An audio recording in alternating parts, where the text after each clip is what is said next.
Welcome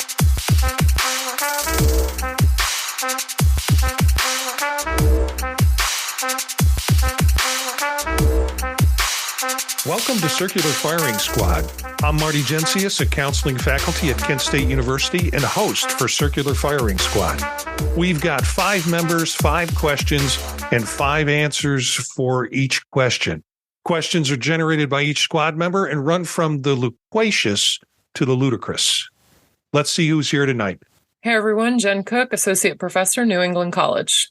Hi everyone, Eric Perry, Clinical Faculty at Southern New Hampshire University. Hi, everyone. Dr. Gina Martin, Assistant Professor at the University of Wisconsin-Whitewater. Hi, Steph Martyr, Practicing Clinical Counselor, Doctoral Candidate at Kent State University, and co-host of Grad School Deconstructed. I'm going to encourage everybody to keep their microphones open tonight. We did this in a show a couple of weeks ago, and I think the last episode we recorded with our mics open.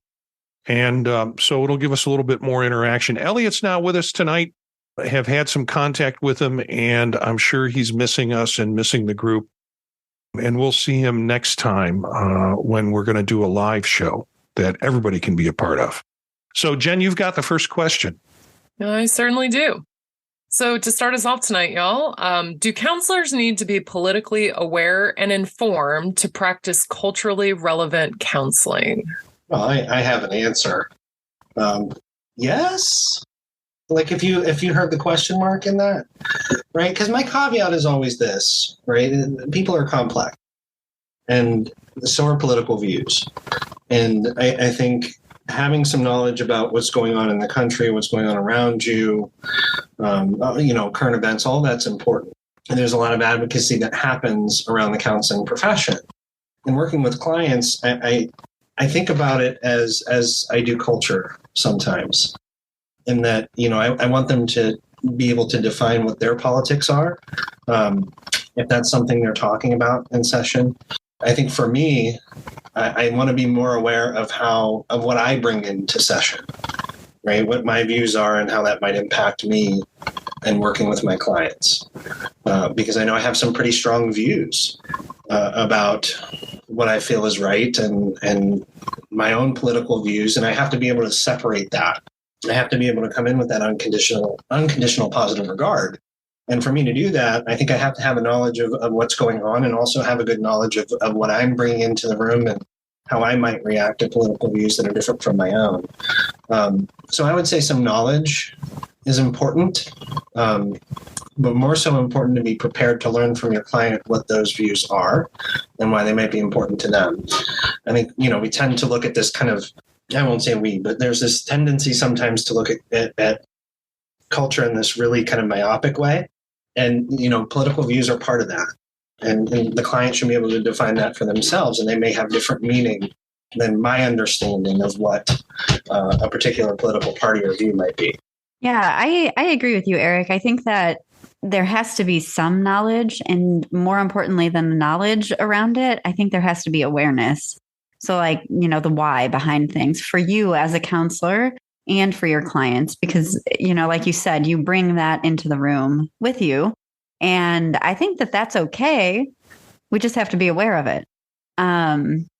Additionally, I think it is important, just kind of like having a knowledge of pop culture and culture in today's day and age. I think it's important to show your client that you're aware of things happening. My students like to remind me that I am culturally incompetent because I have never seen Forrest Gump or any of the Marvel movies. And I know that is a highly, highly unpopular opinion. And it's just a fact about me. I've seen clips and I just can't get behind it. So I think having an awareness of it, knowledge of it, sure. But do you have to watch the whole 2.5, 3, 17-hour movie? I don't know. Sorry, I'm getting tripped up because I was about to share. Well, I think I already shared a movie I hadn't seen, and I was just thinking of the backlash of never having seen The Godfather, right? So I'm glad I don't have to subject myself to students and their. Yeah, I'm sorry. Yeah, I can see the inaudible gasp. So I've never seen that, but you know that is my life. You don't need to see it. You live That's it. right. I live it. That's right. There you go.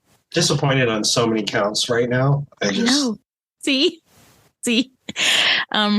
So, I was reading that question and I was thinking along the lines of Gina's second half, where I was thinking, yes, you got to know what's going on enough, at least for me, when I'm relating to my clients, and not me relating my views to my clients, but I'd like my clients to feel like I'm aware of things that affect them. And then they can go ahead, like what Eric was telling me, and then give their views on said events. But just the factual knowledge of things going on in the world that are in the headlines anyways, that at least, because sometimes I can get removed, I can get into my own world, and all of a sudden I haven't seen big headlines for 2 or 3 days, and I'm like, oh, that happened. What?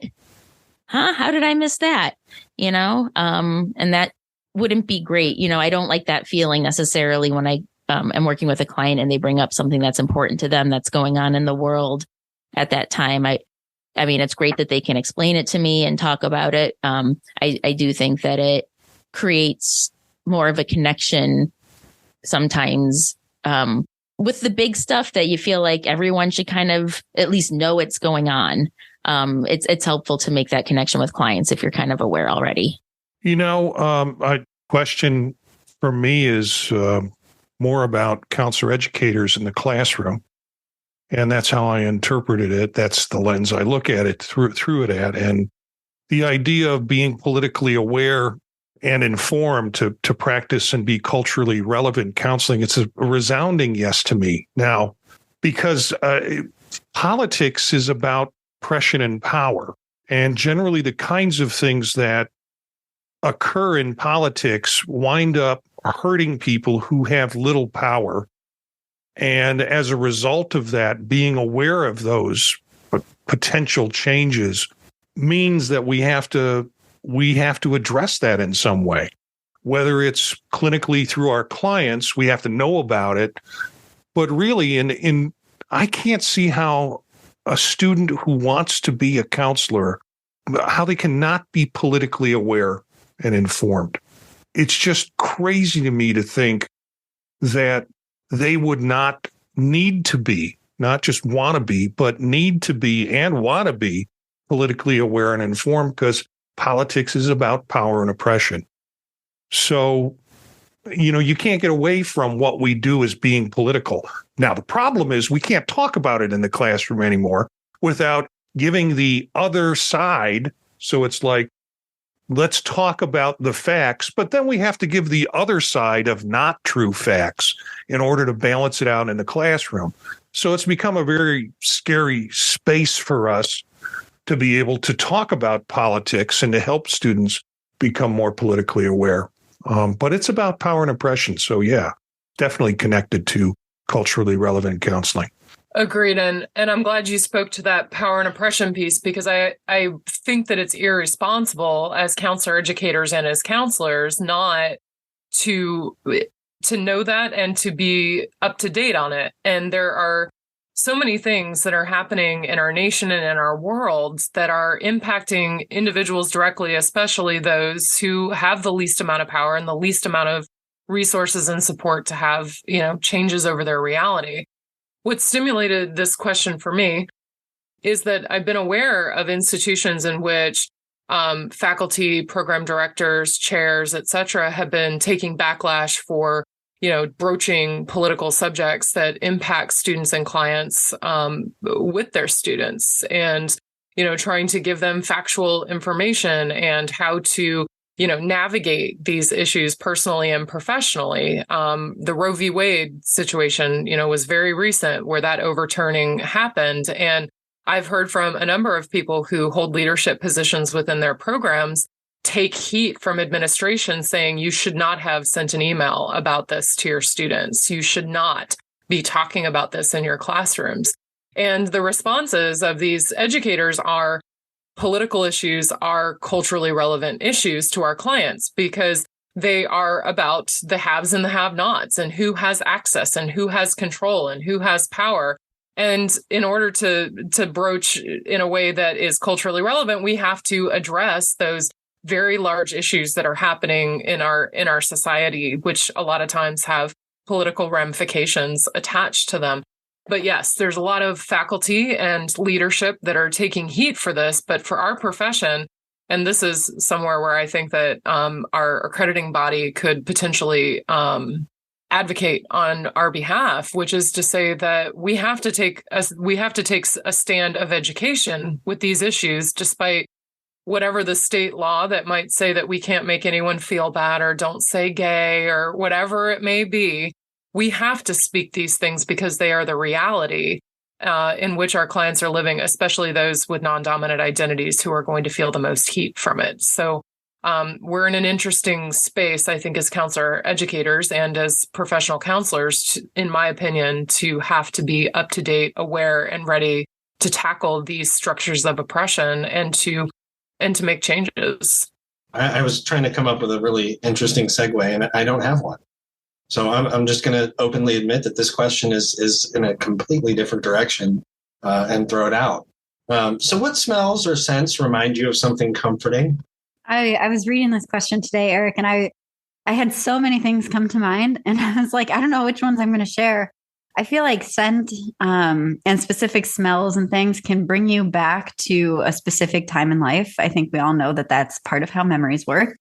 And I think that there are so many that are associated with good memories, comforting memories, memories of whatever, sunshine and happiness. And with that, I think the one that I'm going to go with is clean laundry. I think there is something about clean laundry to me, for whatever reason, that is just so comforting and so like calming that I just really appreciate it. And it's not, this is going to sound really weird, but it's not just any clean laundry, but it's like clean laundry from my childhood home. And I don't know why still to this day, I can't get my own laundry to smell like my childhood home laundry ever did. And whenever I go back home and my mom washes some of my clothes, it will still smell like the same scent. And I use all the same detergents and everything. You know, my parents moved into a different home from our childhood home. And yet whenever she does my laundry, it still smells the same as when I was a child. And I don't know if there's something wrong with me that I can't figure out how to do laundry like my mom does, but it just never smells the same. Clean laundry from my childhood home. Yeah, because you took away my only hypothesis was like different water, you know, but you shattered that because they moved. So, you know, it just must be that love. See, I was on that mom's folding it and her perfume is rubbing off onto the clothes as she's folding the sheets up against her body. Okay, I've gone too far. So I have like, you know, there's a few different ones as well. I'm like you, Gina. And really, I find that a lot of them get caught up in some specific Yankee Candle smells. So really, I think people can relate. Sage and citrus has always been like a number one scent for me, for candles, the wax, whatever. It's been 20 something years and I've just always been drawn to it. So sometimes it takes me back to when I was living in my first apartment in college, as like a junior in college. And I redid my whole bedroom and I made it just very peaceful. And I had the sage and citrus scent. And then very recently I was smelling my daughter's conditioner and I'm like, what is this? What is this? And I realized it was one of the apple Yankee Candle smells. It is what it was reminding me of back in my childhood home as a teenager, lighting candles because, you know, I was that cool. I quickly tried to do a search for bad Yankee Candle names because I know there's a list somewhere of like, and I couldn't get into it, but they're like rejected names for Yankee Candles. I think would be great. Mine is birch bark, and this goes to my childhood, and it goes to spending vacations in Wisconsin at a house in Shawano, Wisconsin, where actually my sister and brother-in-law still have the house, but it was my aunt's at the time. And she had a little canoe that was one of the decorations that was sitting on a shelf that was made out of birch bark. And the odor from the birch bark was just a memory that I have that I really like. And I like the smell of that fresh birch bark. Sort of like Frank in Blue Velvet. If you put it in a tank, I'd huff it all day long. Yeah, that's a reference you'll have to look up. But I like that. And there's a place where on one of our bike paths here in Northeast Ohio, when you go past the falls, that is a field full of birch trees. And I'll stop there just because sometimes during the season, you're just surrounded with the smell of birch bark. And it just brings back this sort of peaceful thought for me. Well, y'all have heard me talk about the sweetgrass in New York, so I won't speak to that tonight. But there is something very peaceful about that sweetgrass smell for me.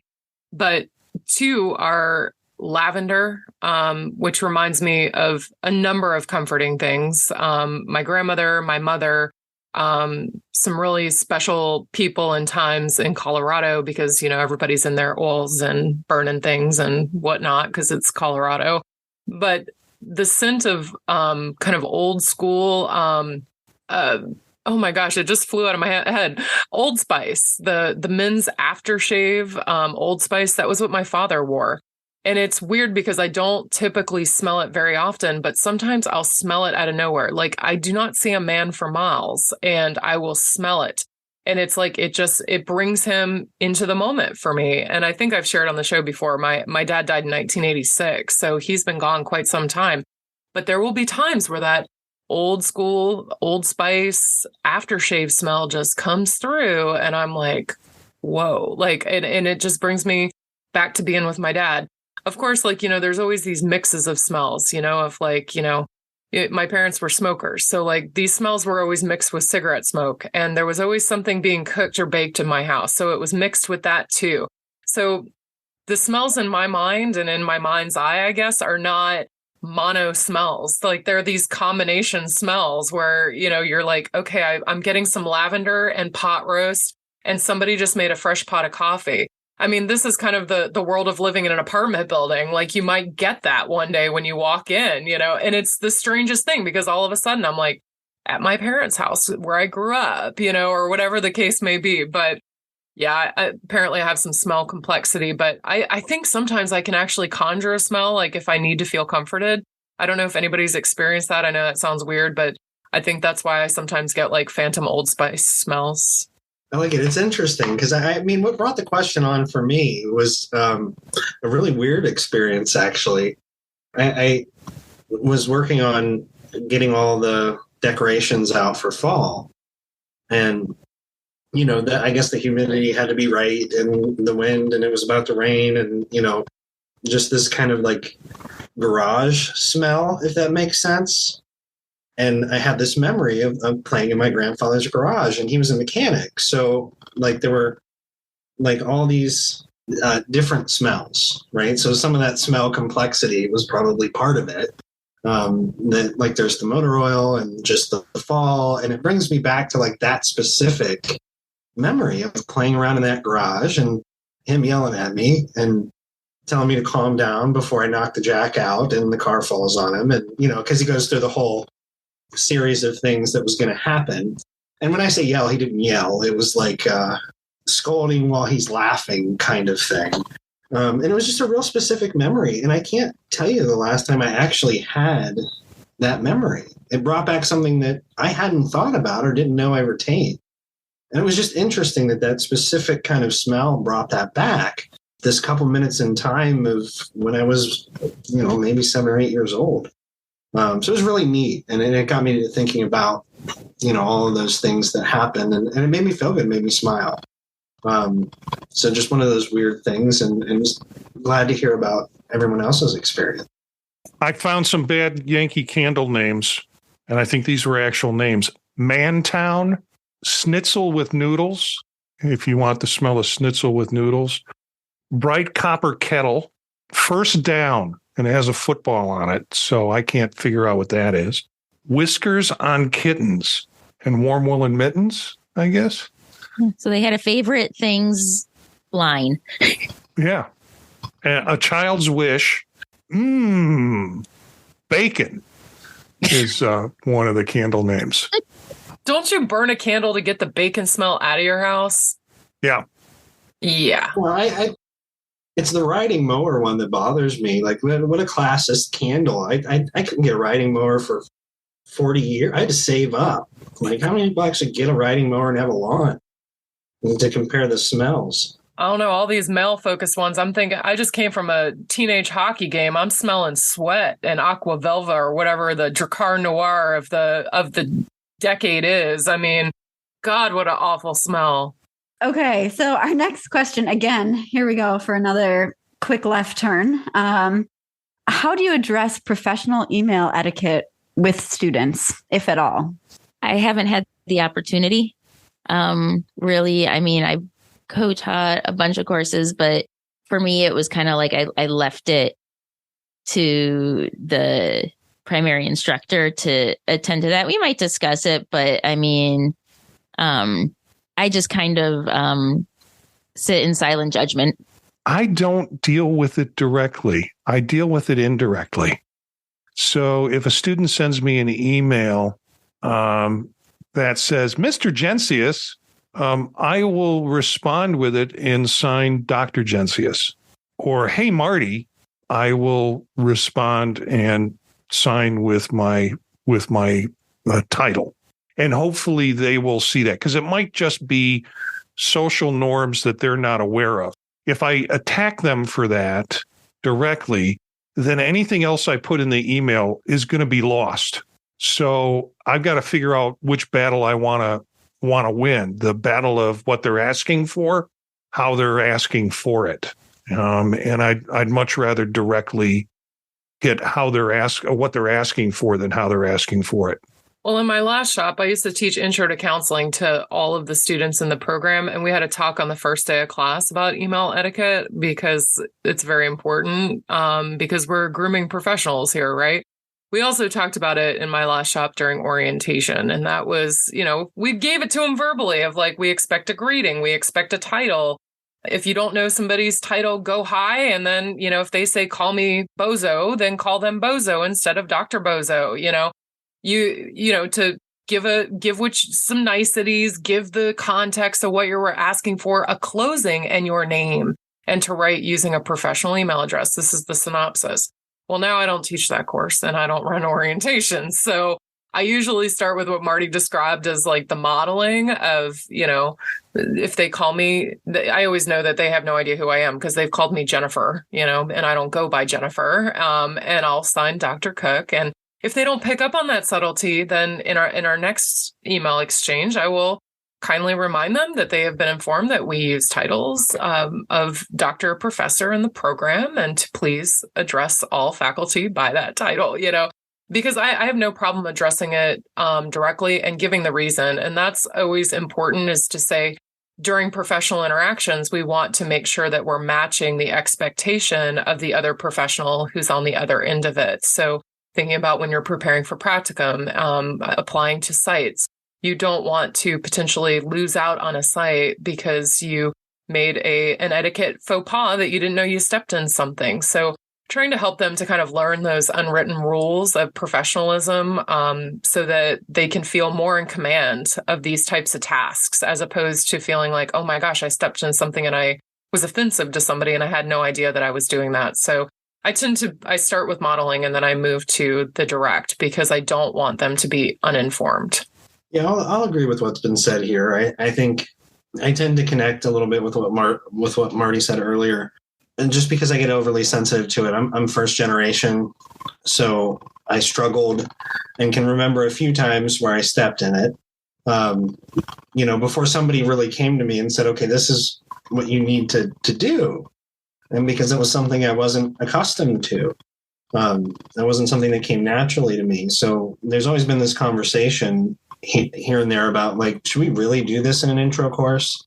Do we need to have this conversation in orientation? Yeah. We don't need to have it in a demeaning way, we can have the conversation and prepare students for, this is how we communicate. This is what's helpful, written and verbal. I think both are really important. These are ways in which you're going to need to communicate with others in the professional community.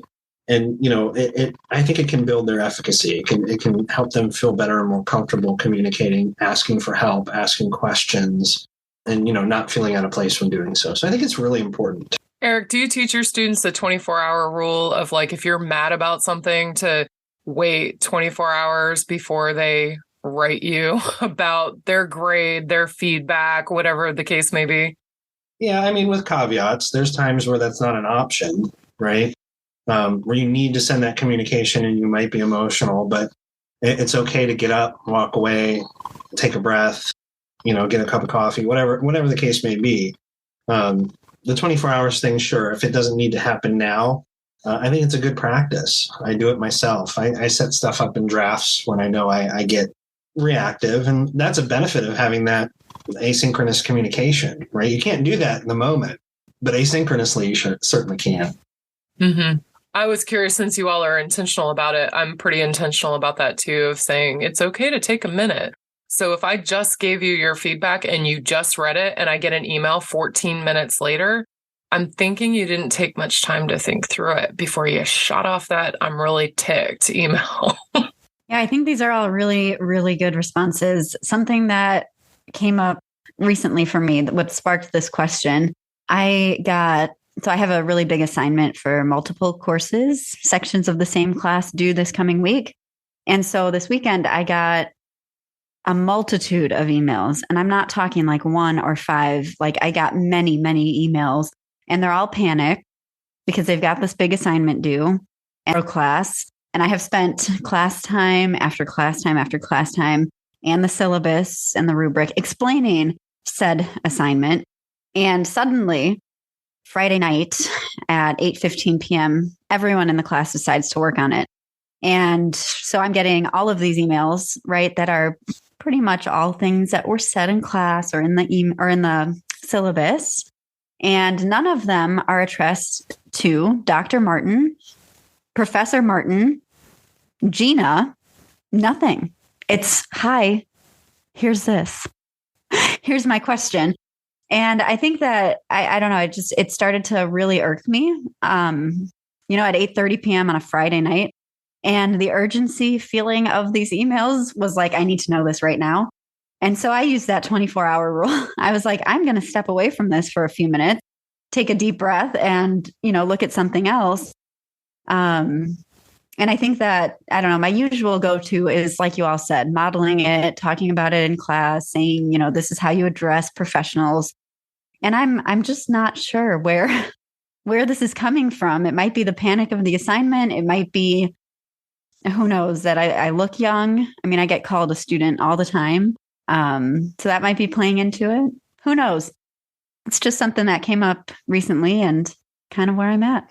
Well, and Gina, the expectation that you are going to be responding on either Friday night, Saturday, or Sunday. Mm-hmm. I mean, there's a whole other level of expectation and I would say disrespect there. And I get it too. I mean, I'll get those emails. And, I've gotten real clear of like, if we're on the weekend, like I'm off email, y'all. Like I respond within 24 hours the rest of the week.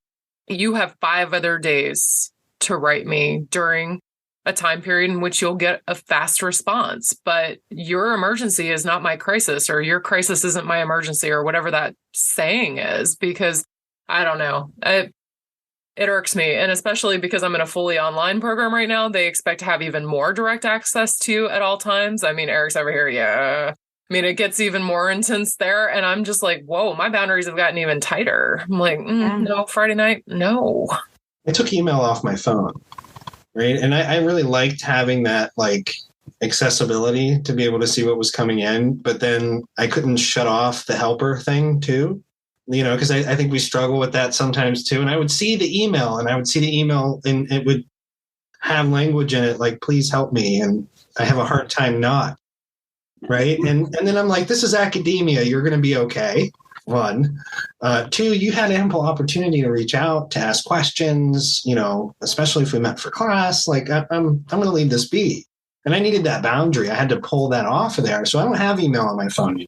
When I'm working, I'm working. And when I'm not, I'm not. I'm present for other things. And it took me a long time to get there. And I realized we strayed a little bit from the path, Gina, but but it's appreciated. Yeah. I mean, I do think it's appreciated. And I think, again, pulling us back to modeling, like that can be a powerful thing to model for our students too. To know that, like, yes, even though I am your professor, I'm your instructor, and you have an assignment coming up very soon after the weekend, sometimes it's okay to step back for a minute and have those boundaries and sign it, Dr. Martin. Yeah. And Dr. Martin, how many weeks ago did you assign this assignment? Mm-hmm. The beginning of the semester. Yes. When was that for you? August? It was. Yeah. Amazing, isn't it? Mm-hmm. Surely is. Well, then I'm going to switch it to something else because I can feel everyone getting riled up over here, and which is fair. It's fair and it's valid, but I can almost feel it coming through the screen. So, was there ever a time that you wanted something so much and you finally had an opportunity to get it, but you punted? I when you sent that question, I said, this is a great question. I'm sure I'll come up with an answer for this question. I haven't come up with an answer for this question. So that tells me no. Now, that doesn't mean I get everything that I want. I'm getting more of what I want now that I'm an adult than I was when I was a kid, and probably compensating for it by getting more things as an adult that I want. But if the opportunity comes to get something that I didn't get in the past, it's just off my radar at that point. I'm just on to something else or something different, and it just doesn't seem that important in the moment. So it was hard to say that I've had the experience that the question asked for, because either when it comes up, I don't. It doesn't mean I punted. It just means I don't. And then more and more these days, I'm not asking for a lot, but when I want something, I go ahead and get it. What kept coming to mind for me with this was, did I really want it in the first place? Because it's like sometimes you get clear either by consequence, a natural consequence, quite possibly. I thought back to when I was about to go into the 9th grade and I was named the drum major of my junior high school band. And I decided to have a pool party on the day when they were having the meeting for all the band members. And it was like the first week after school had let out. And like I had this huge pool party at my house, a bunch of band people there. And the band director found out about it. And he was like, "You're not going to be the drum major anymore. You're out." And I was just sort of like, Like, I realized I didn't really want it. Like, and I quit band and I went choir and show choir and all of these performance, like using vocalization full time for my electives. And actually, because I got kicked out of band, I learned how to type, which, can you imagine in the profession now, if like I didn't know how to type, like this would be really awful. So I kept trying to think like, well, was there something? And I think it was any of these things that I thought that I wanted and then was like, I think it's because I didn't really want them. They weren't missed opportunities. It's because maybe it would be a missed opportunity for someone else, but it was not a missed opportunity for me, and I don't know. I racked my brain trying to think of like, well, what was something that was right there? And then I said, no, thank you.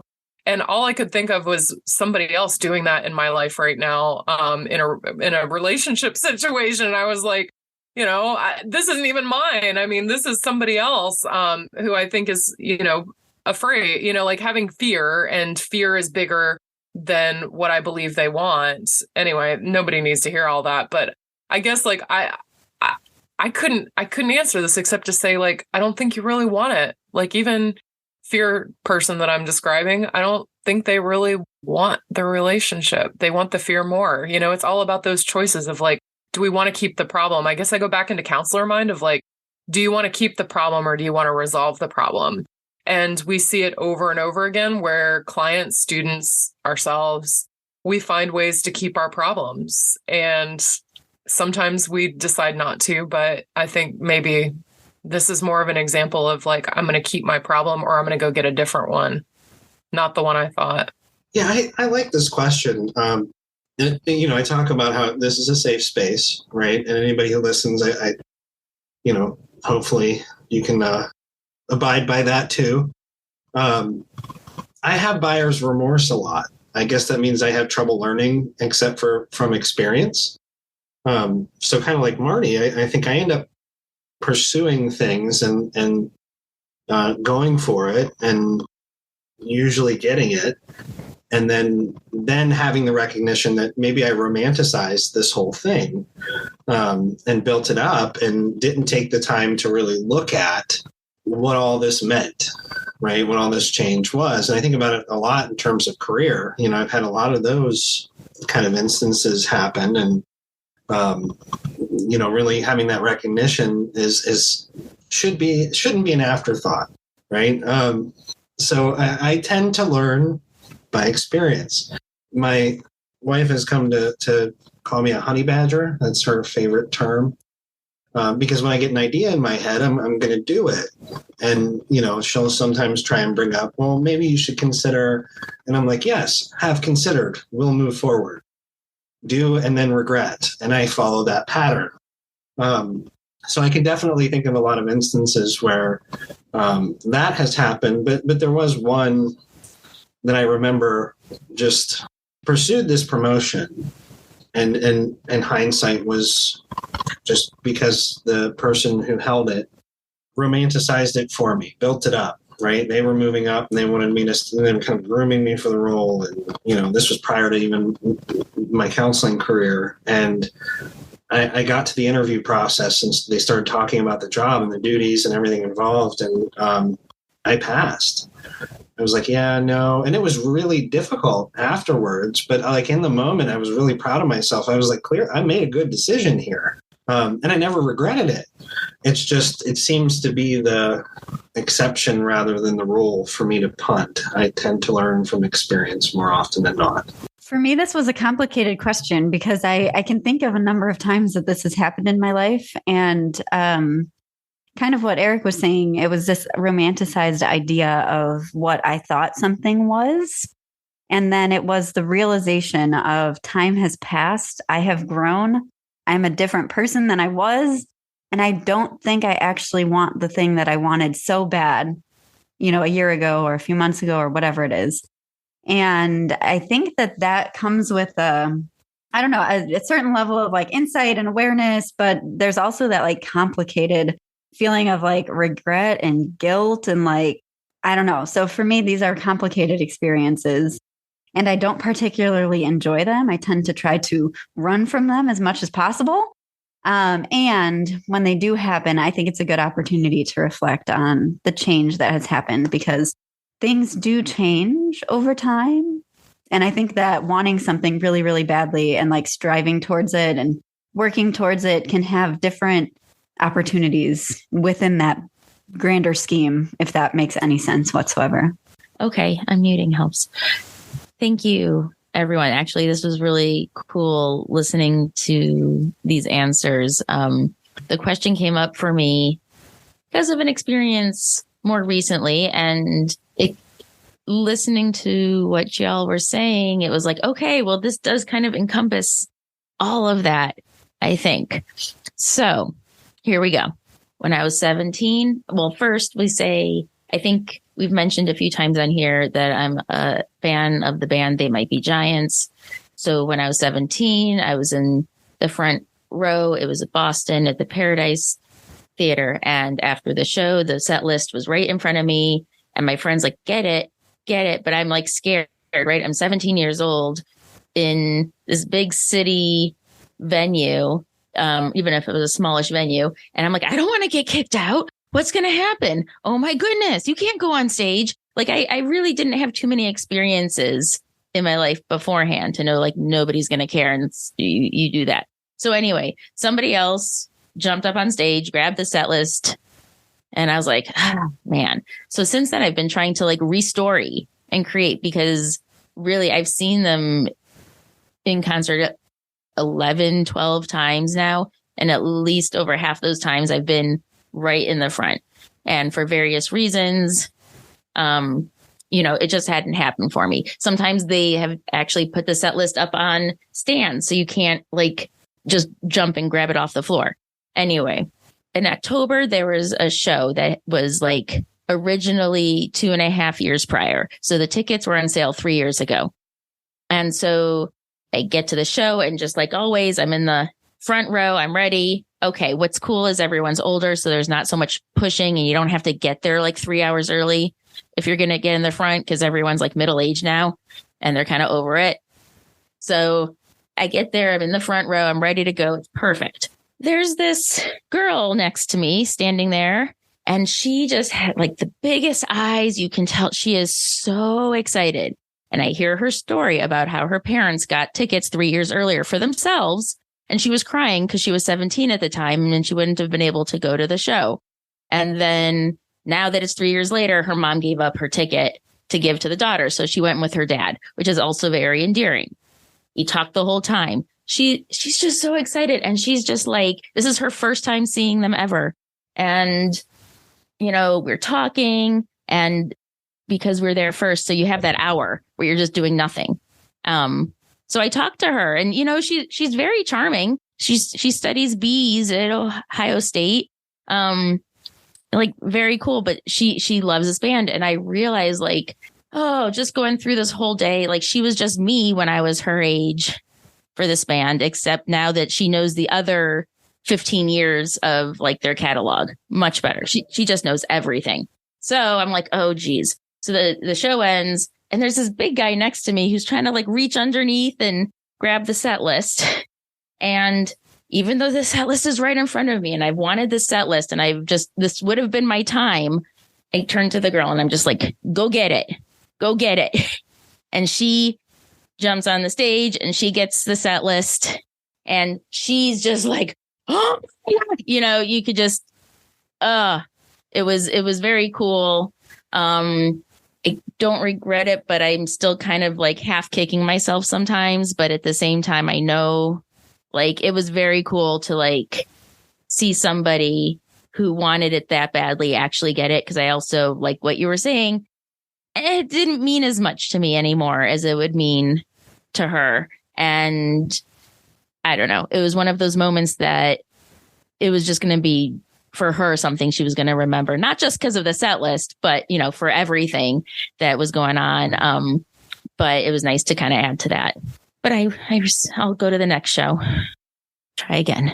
Next time, bring me back a set list if you can, Steph. That would be great. Changing gears, I always like to end it off with somewhat of a more academic focused question. Hopefully we've kept you through the podcast up to this point.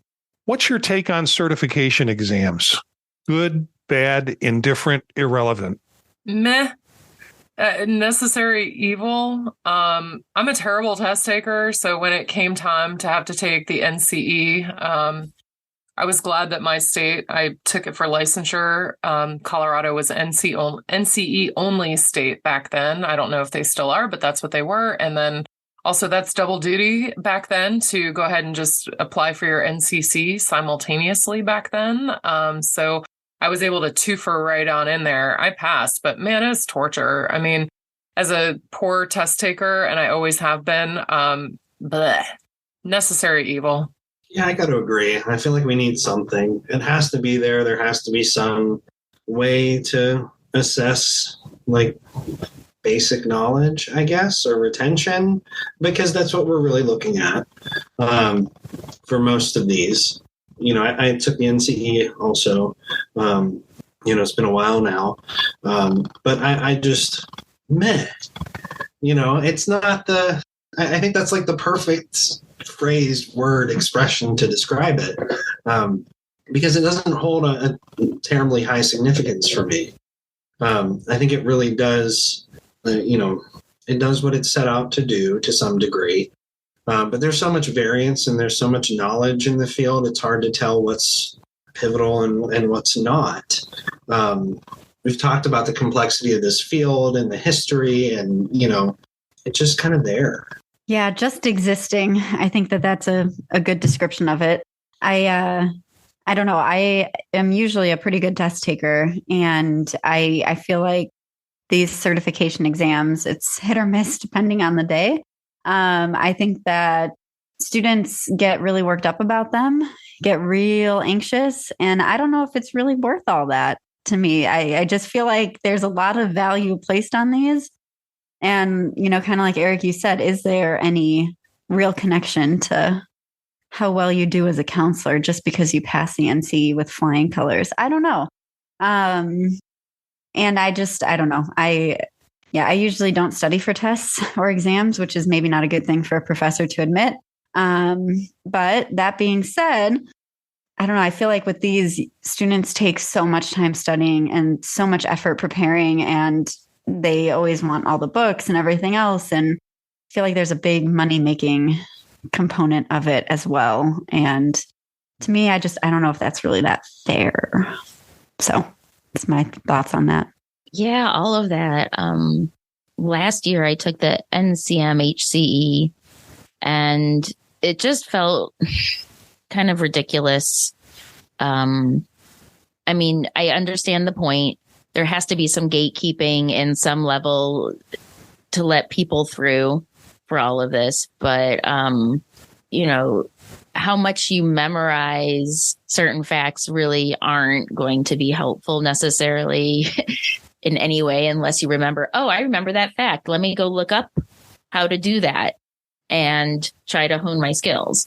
But there's nothing you're going to memorize in a book that's going to matter for you as a counselor to really be effective. Of course, some stuff matters. I mean, but the way those tests are set up, no, and they are expensive. They are expensive to take. They are expensive if you want to make sure you take it once, or at least try your hardest to only take it once.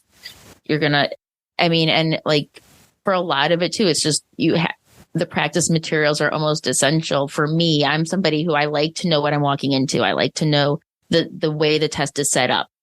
I want to know how my brain is supposed to think for the test, if I can. And that to me is usually the biggest challenge. So, they should change the way they do them to make them more appropriate or somehow applicable to skills needed for counseling. Yeah, question comes from me this week. I sat for a certification exam.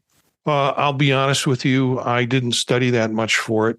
I wouldn't recommend that my students not study for it. But, so again, do as I say, not as I do. Went through some study guides to try and get an anchor. I agree with you, Steph. I think study guides are helpful. But in this case, the study guide seemed to be talking about a lot of stuff that I wouldn't have considered important or relevant to practice. The exam that I took, there were a lot of questions that didn't seem at least connected to anything that I had learned or taught in, the 25 years that I've been teaching. And I proudly told my colleagues, I did get my scores and I did do, I think, fairly well, very well. And I said I attribute that to my degree, not in counseling, but in counseling psychology. You want to give them folks a test so, you screen out the bartenders, at least the bartenders that haven't been trained in counseling. And I got nothing against bartenders, but you want to have some benchmark to get people through, but try and make it relevant to the actual practice of whatever they're getting certified in. I don't know if I'm good, bad, indifferent, or irrelevant. I should have put meh in there as an answer because that seems to be the modal answer in this group for those of you who are taking the statistics portion of the test. So that's it for the questions tonight. We have one final shot question. A country outside of North America you would like to travel to? Man, I don't even know where to start. I'm only allowed to pick one. Damn, why am I first? Like, I'm the one who's got a travel list a mile long. Well, let's see. Australia's been the goal, so I'll just put Australia. I know it's continent, but I'm just going to put Australia out there. I'd love to go to Ireland. I vote to go back to Tanzania. It's in Africa. I spent some time there, and I would basically do anything to go back. Japan has been my lifelong goal. I will definitely go back to Turkey. That's a given. But I would say the country that I'd like to go to that I haven't been to is Lithuania. That's sort of my family roots. I want to see what it looks like. I want to be the first from my family tree to return there or to return to that country. So yeah, Lithuania, which some of you, preferably before Putin takes it over again. We'll see how that plays out on the world stage. But yeah, I'd like to go to Lithuania. So thanks for the squad, Jenn, Gina, Stephanie, and Eric. Look for some of these characters on their podcasts on thepodtalk.net. You can find out more about them at circularfiringsquad.net. Our theme music is from Menage a Quad, Real Swing Shet. And that's it for this episode of Circular Firing Squad. Ready, fire, aim.